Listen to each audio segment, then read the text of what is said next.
pas bien là. On est sur la taille parfaite. C'est souvent la taille d'un crayon. Quand tu regardes la météo là, ça fait peur. Et pour les patates douces, c'est hyper important de planter rapidement après la réception des plants.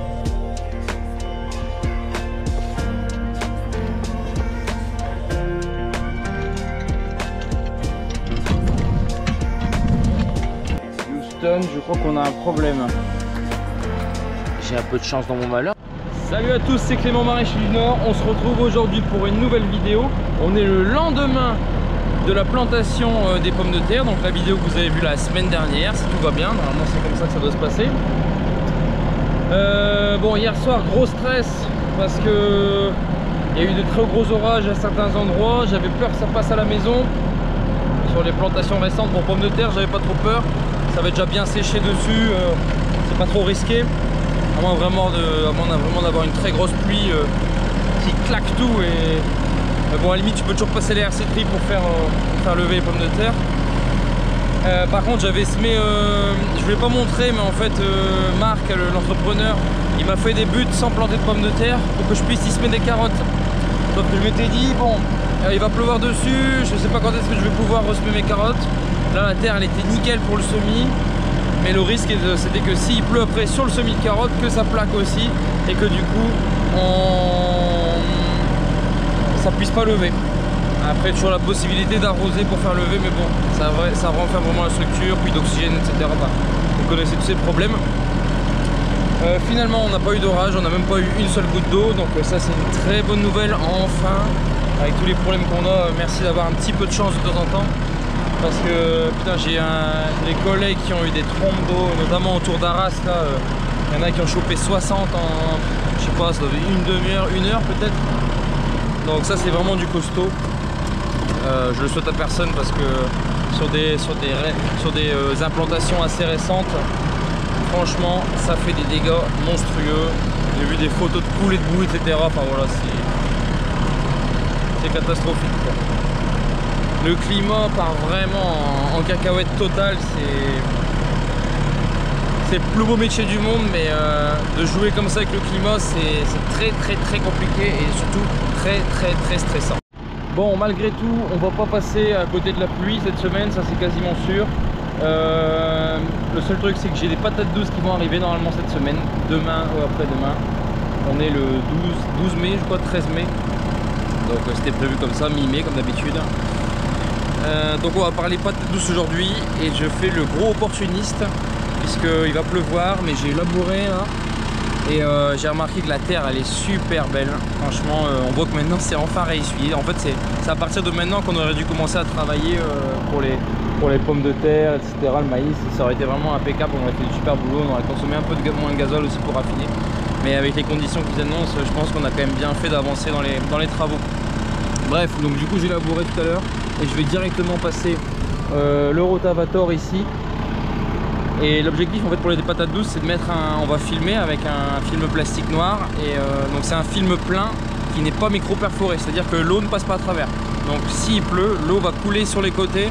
Donc du coup on va garder une structure, enfin on va garder un profil assez réessuyé pour la plantation. Après la plantation se fait tout de même à la main de toute façon. Mais dans tous les cas la terre elle va rester pareille même s'il pleut. Ça sera juste un petit peu boueux dans les passe-pieds quoi, mais ça c'est vraiment pas grave. Donc on va saisir l'opportunité.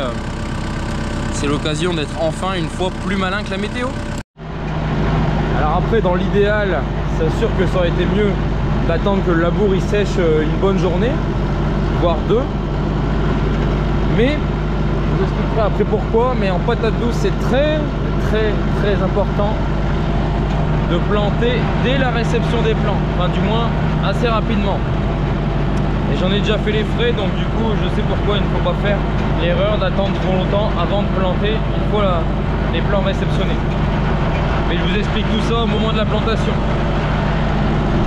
En tout cas là l'important aussi quand on travaille dans ces conditions, bon, la terre est bonne mais surtout je sais qu'il n'y a aucun problème dans la mesure où je ne roule pas là où il y aura des plantes.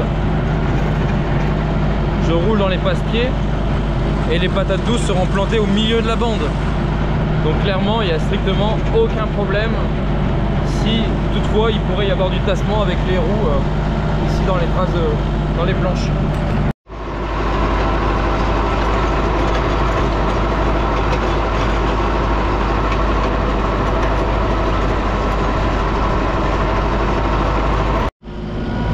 Oula, le fond il est pas bon. Et ça c'est pas une bonne nouvelle, mais normalement il va pas pleuvoir.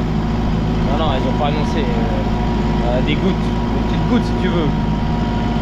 Pas une drache. Pas sur mon travail frais là quand même. Non, on va pas faire ça hein. Oh. Allez, place à la dépose des tuyaux goutte à goutte à l'aide du dérouleur de goutte à goutte qui est très capricieux, très difficile à régler. Pardon. Parce que là c'est pas les mêmes formats que nos gouttes à goutte, en fait c'est un rouleau, c'est des rouleaux neufs. Donc du coup il a fallu tout régler. On va profiter pour regarder comment est la terre. C'est rien ça. C'est très très frais. C'est bien. Et on a bien du fond. Il n'y a aucun problème.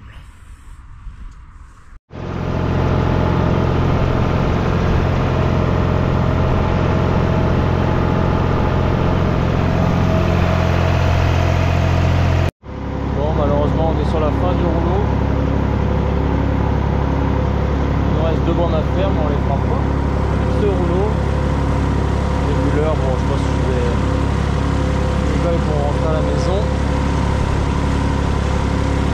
Je vais changer le rouleau et puis demain matin, normalement, je pense qu'il ne pleut pas cette nuit. En premier, on fera ça. Allez, on enchaîne avec le coucher de soleil. Et le boulot le plus long de l'année, à savoir trouer les planches pour les poireaux avec la troueuse ici. Et oui, donc du coup comme je vous ai dit, demain on va également en profiter pour planter les poireaux primeurs qui sont qu'on a semés en serre en décembre là. J'avais fait une vidéo là-dessus. Donc là ils sont au super stade, prêts à être récoltés pour être repiqués. Alors souvent quand on plante sur les grosses buttes type butte à pommes de terre à 75, je peux le laisser aller tout seul, il n'y a pas de problème. Là il faut que je reste à côté parce que sur des buttes comme ça il arrive des fois à franchir la butte si la roue elle tourne un peu. Parce qu'il n'y a pas de GPS. Et donc là la particularité sur les primeurs c'est qu'on est à 3 rangs sur 1,50 m. Donc ça équivaut à 1,5 pour 75, alors que pour les poireaux de conservation, enfin les poireaux d'hiver, etc., d'automne, on plante sur les grosses buttes, donc à 75, une ligne par butte. Donc on a grosso modo une ligne en plus pour 2 buttes. Et on fait ça parce que bon, l'écartement là il n'y a pas de problème, en plus c'est du primeur, donc quand c'est un peu plus petit c'est pas gênant du tout, au contraire. On va le valoriser assez vite, enfin on va le commercialiser assez rapidement, même s'il n'est pas encore très gros. Et puis surtout au niveau le problème qu'on a aussi sur ce genre de butte, si on faisait comme ça l'hiver, c'est que j'arrive pas à l'arracher avec la machine, c'est trop proche et il y a de la terre des fois qui va sur le rang suivant, donc l'hiver c'est à proscrire. Donc là on voit le système, hein, c'est type vilebrequin, rotation qui permet de faire monter, descendre les 3 pointes avec des ressorts pour ajuster la profondeur du trou.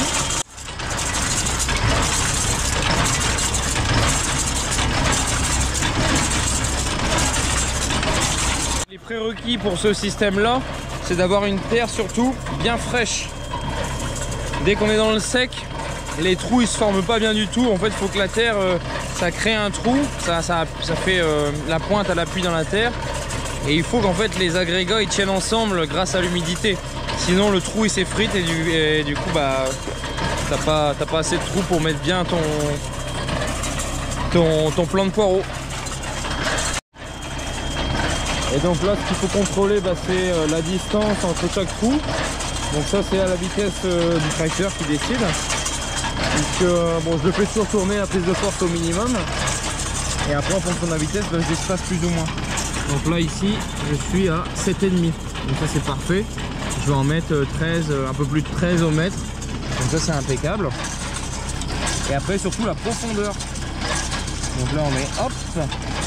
Là on est à 23 cm de profondeur. Donc le plan en fait il fait une trentaine de centimètres, il va dépasser de ça. Donc c'est impeccable. En fait ce sera la profondeur du trou. En fait ça représente le blanc du poireau qu'on aura au final.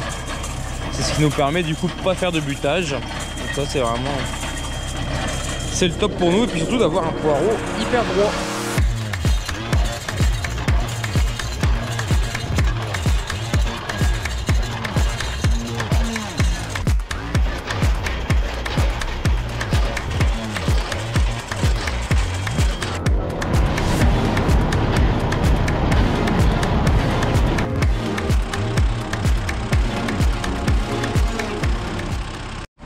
Alors là par exemple la terre elle est assez fraîche, donc pas le temps, on aurait même pu faire ça demain. Par contre en plein été, parce que les plantations de poireaux, le gros se fait à partir de juin. À partir du début 10-15 juin on va dire, ça c'est le gros du boulot. Et tu peux aller jusqu'à des plantations au 15 juillet, voire même après, fin juillet, début août, sans problème. Et à cette époque-ci, si vraiment c'est le vrai été qu'on attend tous, c'est hyper sec et du coup ce qui est important c'est de tout faire en simultané. Donc tu laboures, tout de suite après tu raffines et tout de suite après tu troues pour profiter de la fraîcheur, pour avoir les agrégats qui collent un petit peu légèrement. Il faut bien former ton trou.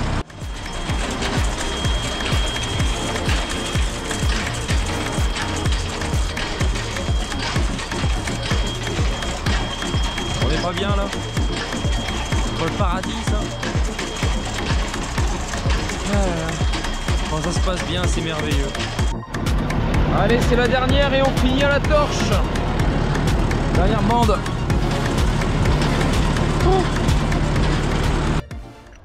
Allez, on rattaque ce matin avec l'arrachage de la pépinière.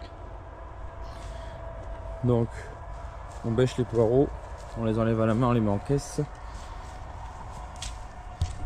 Et on va aller tout de suite au champ, les repiquer. L'envoi est sur la taille parfaite pour être planté. On dit souvent la taille d'un crayon. Donc là, ça c'est, on va dire, c'est plutôt gros. L'idéal, ça va être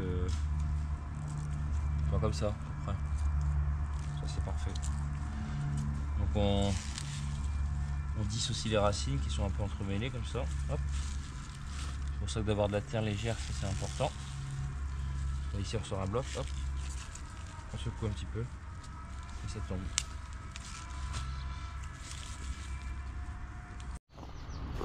Punaise. Quand tu regardes la météo là, ça fait peur. Hein. Aujourd'hui 16-3. bah. Alors on va regarder le radar. Apparemment il pleut à partir de... Ah, on aura peut-être 2 gouttes à 8h, 8h30.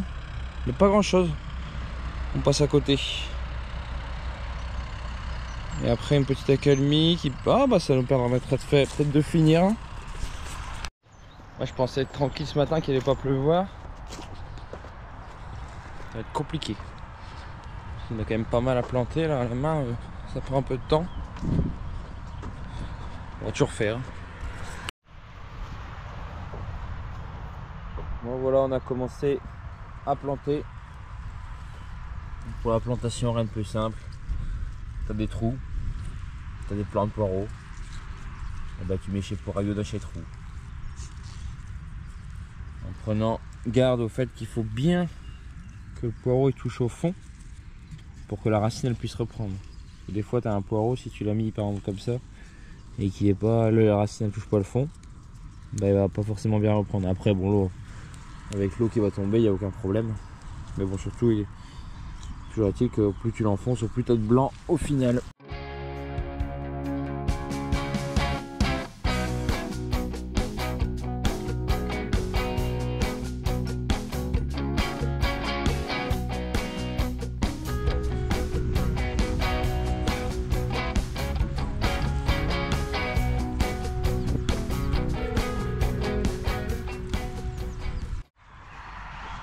Voilà une première partie plantée.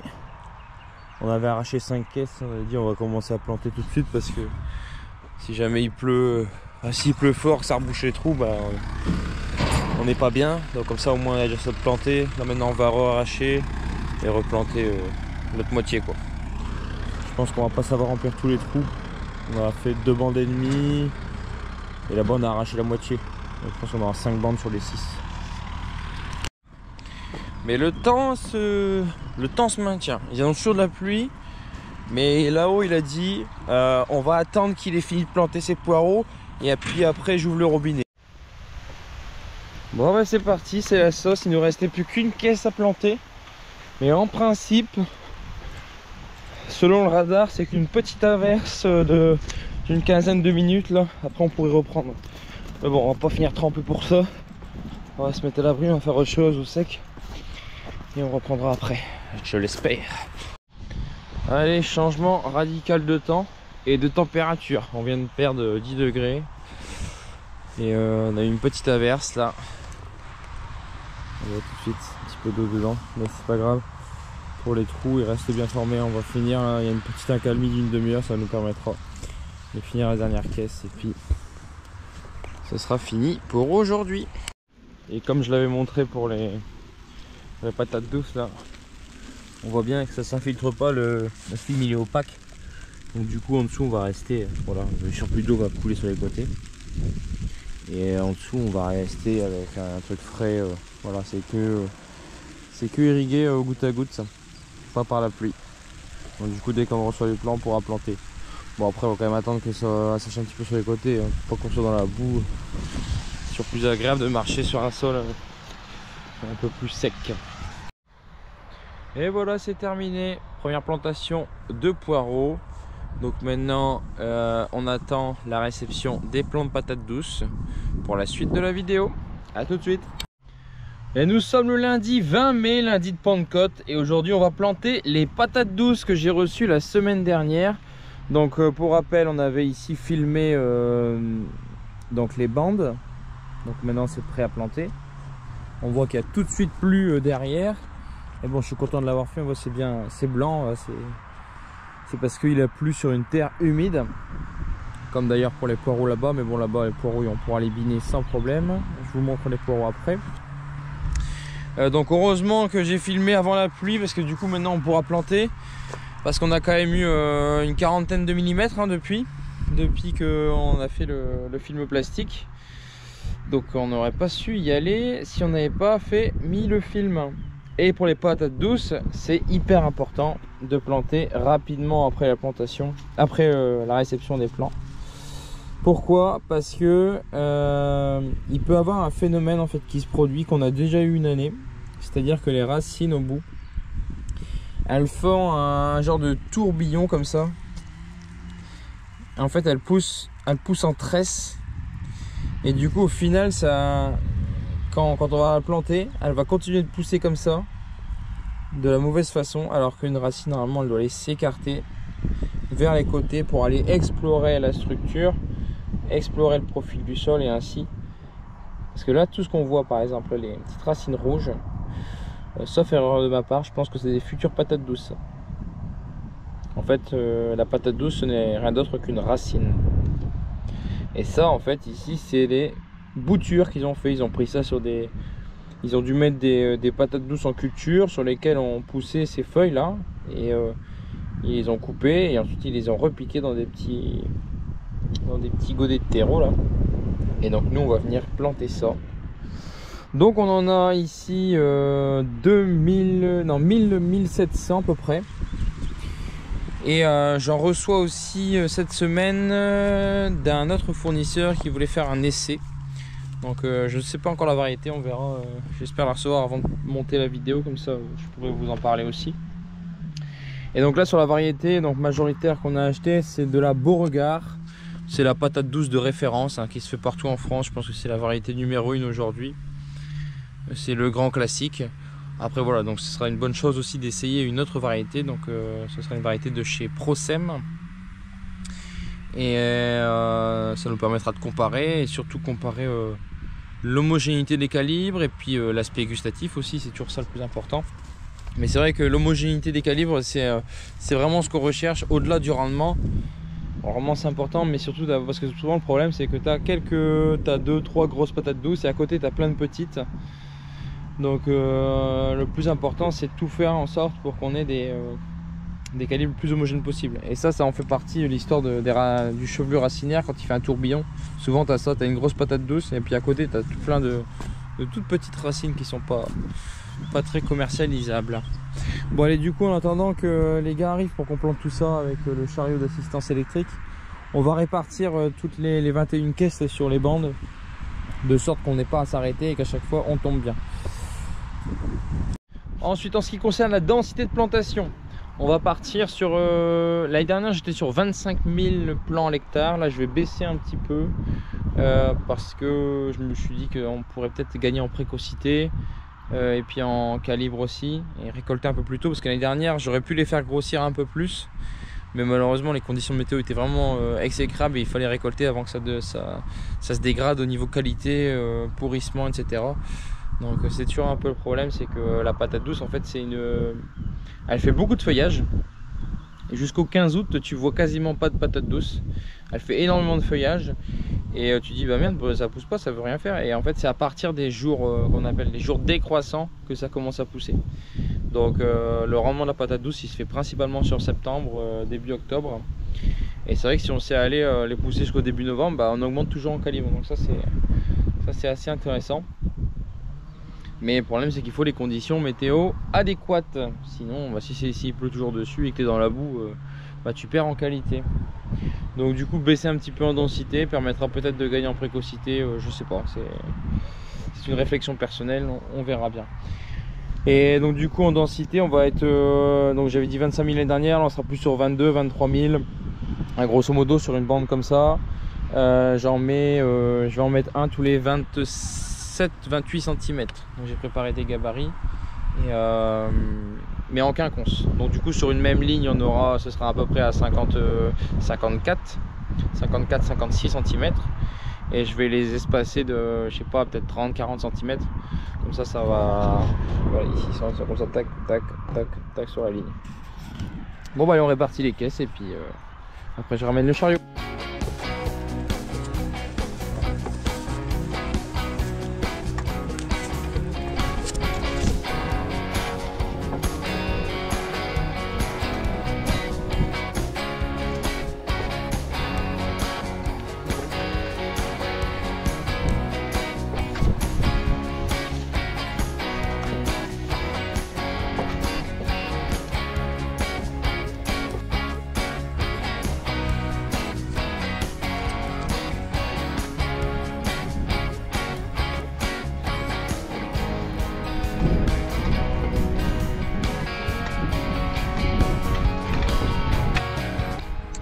Voilà, donc là les gars ils finissent à 2 parce que normalement on devrait arriver au bout avec le reste de plants. Les 2 dernières bandes ce sera pour les plants d'une autre variété dont je vous ai parlé tout à l'heure.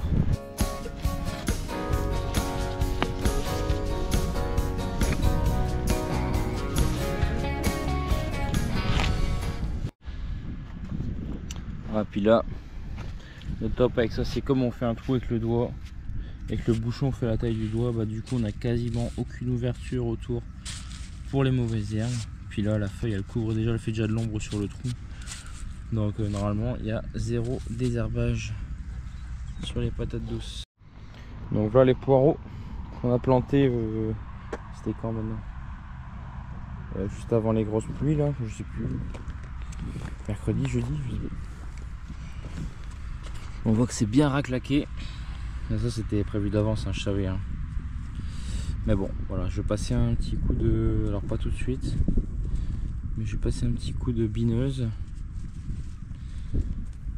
pour réouvrir tout ça. En plus on pourra aller très proche des poireaux ici avec la lame.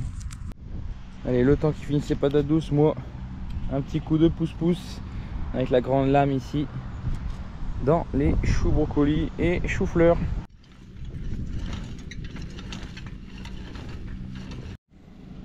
Et là donc je le fais avec ce petit pouce-pouce là qui va très bien d'ailleurs, mais parce qu'on n'a pas beaucoup de surface. Et quand on a un peu plus de surface, là j'ai On a une bineuse en Kuma. Bon, c'est une 6 rangs à maïs, mais bon, j'utilise qu'en 2 rangs du coup à 75. C'est pour ça que je fais beaucoup de choses à 75 aussi pour m'adapter aux bineuses, aux butoirs, etc. Et franchement, c'est une bineuse de compétition. On va certainement, tous les ans, on l'utilise de plus ou moins. Donc, je vous la montrerai le jour où on l'utilisera, mais c'est le top du top. Parce que là, en plus sur la grosse bineuse, donc il y a des dents qui vont de chaque côté. On la guide sur un siège en fait, c'est guidé électriquement avec un joystick. Et il y a des doigts cresse en fait, c'est des roulettes avec des doigts qui viennent sur le rang. Et en fait, qui font un... Bon, je vous en reparlerai, mais qui font un système comme ça. Ça avance et avec la vitesse, en fait, les doigts ils projettent. Et du coup, c'est ce qui permet de biner carrément sur le rang. Bon, faut pas que les mauvaises herbes soient trop grandes et surtout, il faut que le sol soit assez sec, sans être trop sec non plus. C'est pour ça, le binage, c'est quand même, ça demande quand même pas mal de conditions réunies pour que ce soit fait de façon efficace. Voilà, c'est terminé pour les Beauregard. La suite au prochain épisode quand on aura reçu la variété d'essai. Alors, j'ai changé la lame. J'ai mis une plus petite lame. Passer entre les deux rangs de poireaux là. Casser la croûte et on voit ici avant et après. Alors comme j'avais dit, l'intérêt ici, c'est pas de biner pour les mauvaises herbes, mais vraiment pour enlever cette satanée croûte de battance qui est là et bien marquée. La façon, c'était, comme je l'avais dit, c'était dit d'avance. Je savais que ça allait finir comme ça, étant donné que la préparation était vraiment trop rapprochée d'une pluie très importante. Et je le fais maintenant parce que j'ai peur qu'après ça durcisse. Enfin, si jamais il fait sec, ça va durcir en profondeur et j'arriverai plus à le biner.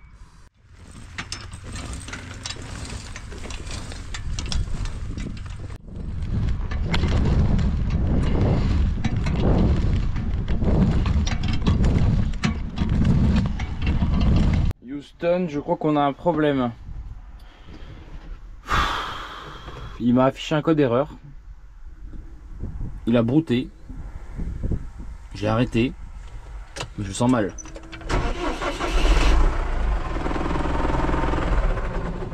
D'accord. Il s'arrête tout seul.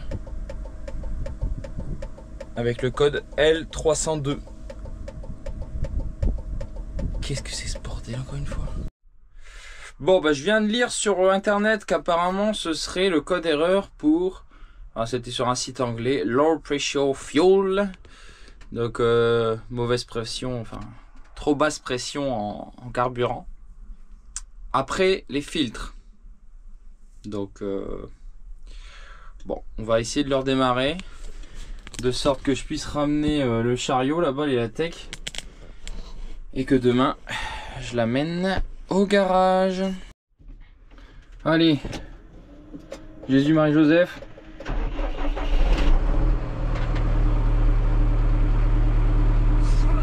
Quelle matière? Toi, tes tours.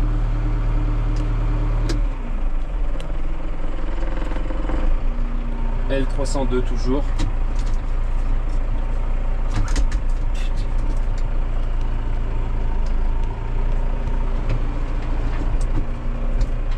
Au moins je vais pouvoir aller au garage avec.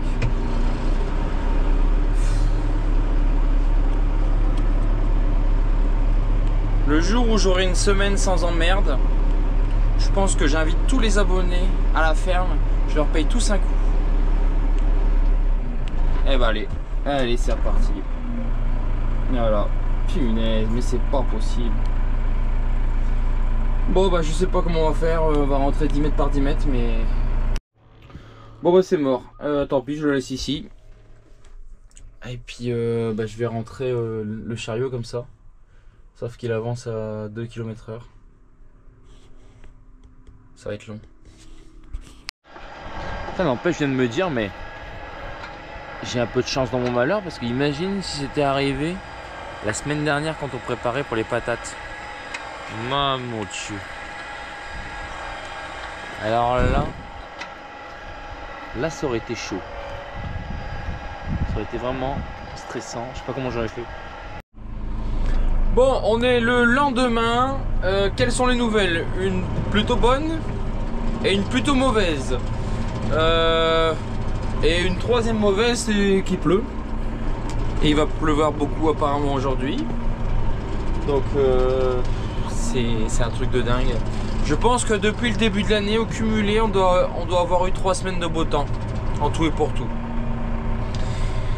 Donc comment te dire que ça commence à être usant. Très usant. Bref, en ce qui concerne le tracteur. Donc il a dormi toute la nuit dans le champ parce que j'arrivais plus à le bouger. J'arrivais à le démarrer, mais dès l'instant que je sollicitais un peu plus en voulant avancer, en fait ça s'arrêtait quoi. Donc du coup le garagiste est venu et en fait il a trouvé, c'était pas une histoire de gasoil, donc c'est la pompe à gasoil qui était défectueuse. Et justement en allant le voir parce qu'on était à côté des patates douces et heureusement j'arrive là-bas et je vois les patates douces, je dis, putain. Des centaines, des milliers de limaces. Alors j'avais pas la GoPro tout à l'heure, je peux pas vous montrer. Il y avait des pieds avec plus de 5, 6, jusqu'à 10 limaçons par pied. Au-dessus, en dessous, enfin voilà, catastrophique. Donc du coup tout de suite je suis allé mettre de l'anti-limace en plein. J'ai même mis un peu d'anti-limace aussi en localisé dans le trou de plantation. J'espère que ça va le faire parce que quand je vois les dégâts que ça a déjà fait en moins de 24 heures, surtout avec ce temps-là, j'imagine même pas. À mon avis, tu fais rien en 2-3 jours, t'as plus rien, mais vraiment plus rien. C'est incroyable la capacité à défolier les plants en si peu de temps. Il casse même les tiges, hein, il bouffe les tiges. Donc t'as la feuille qui tombe et puis voilà, c'est mort quoi. Sur des petits plants comme ça, c'est impossible. Alors quand ils seront grands, il n'y aura pas de problème. Hein. Ils pourront bouffer autant qu'ils veulent. Surtout à vitesse où ça pousse. Mais là, à ce moment-là, il faut que c'est le temps de reprendre. Et donc ça va pas reprendre avec une demi-feuille ou un petit bout de tige, ça c'est clair et net. Donc c'est encore une fois la galère. Ce sera l'année à l'effigie des limaces. Allez, conclusion de la vidéo. Dans la serre, parce que dehors c'est le déluge. Écoutez 2 secondes. Ouais. Bref, du coup on va finir la vidéo là-dessus. On va entretenir un petit peu les framboises.